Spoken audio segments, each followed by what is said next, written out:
In this third video, I will discuss the appropriate use of benzodiazepines, including their indications and optimal selection.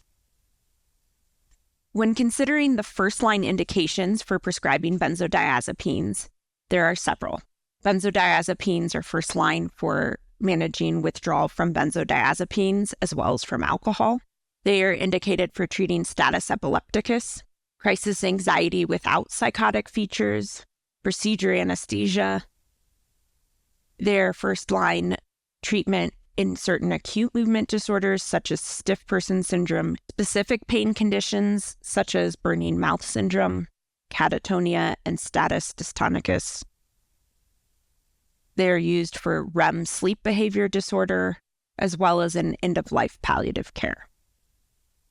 While those are the first-line indications for benzodiazepines, they are more often prescribed for some of their second-line usages. So they are appropriate for short-term use, which can be thought of as being around 1 to 3 days, for prolonged sleeplessness, which is not due to circadian rhythm or chronic sleep problem.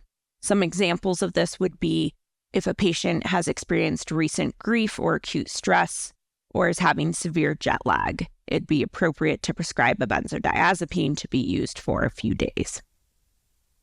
They're also appropriate in the setting of severe and acute anxiety, where no other appropriate support is immediately available, while waiting for counseling or therapy support to be arranged, as well as while waiting for therapeutic onset of other first-line pharmacotherapy for anxiety, such as our antidepressants.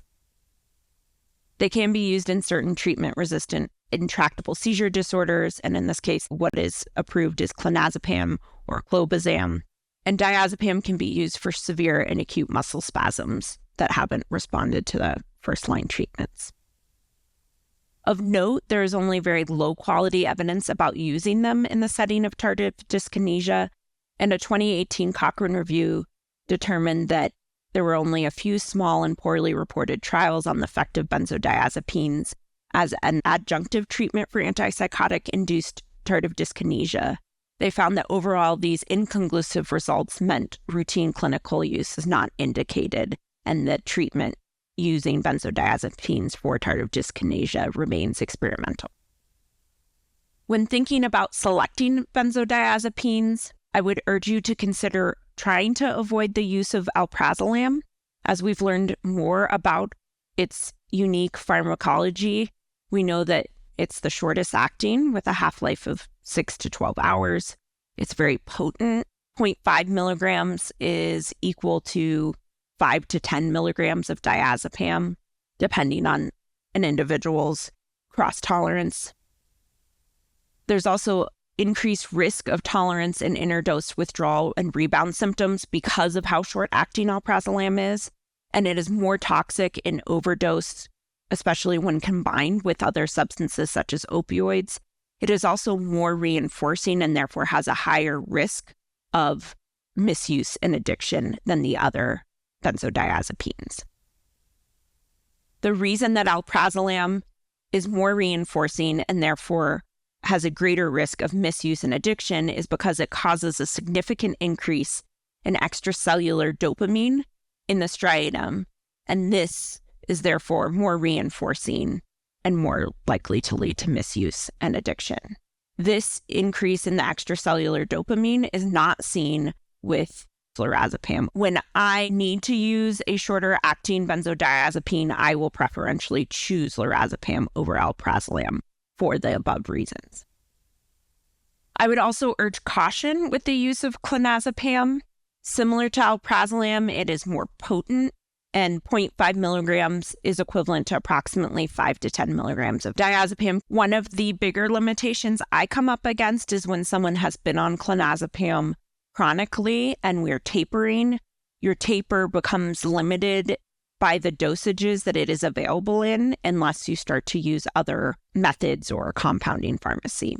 So the smallest dose that the regular size tab comes in is 0.5 milligrams in the US, and it does come in a 0.25 milligram and 0.125 milligram oral disintegrating tab. However, it's variable whether insurance covers this, and it can be difficult to cut it in much more than half because it becomes crumbly.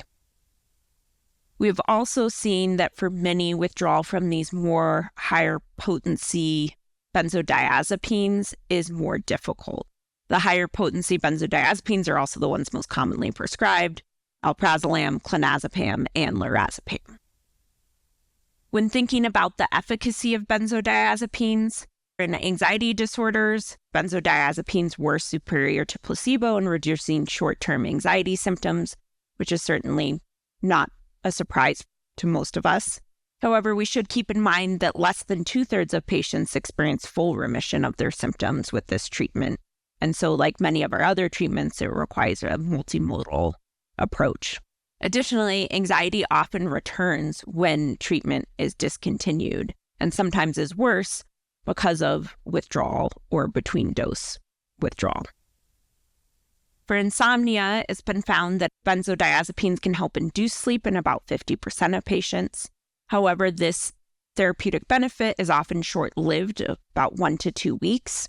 After that time, it may be hard to tell whether a patient is getting the benefit of sleep from the medication, or whether if they don't take the medication and can't sleep, it's because they're experiencing rebound from withdrawing the medication. Additionally, it's important that we and our patients understand that benzodiazepines reduce the amount of time that is spent in restorative stage 3 and 4 sleep, and also reduce REM sleep. This is similar to the effects of alcohol on sleep.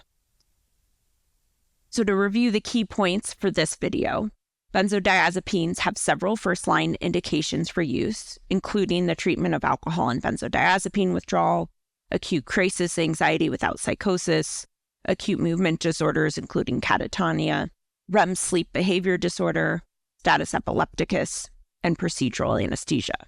Second-line indications include acute insomnia, as well as severe and acute anxiety. Finally, it's important we always use the lowest effective dose for the shortest duration, and that we educate patients that over time, if they take this on a regular basis, they will likely experience decreased efficacy as they develop tolerance to many of the common effects.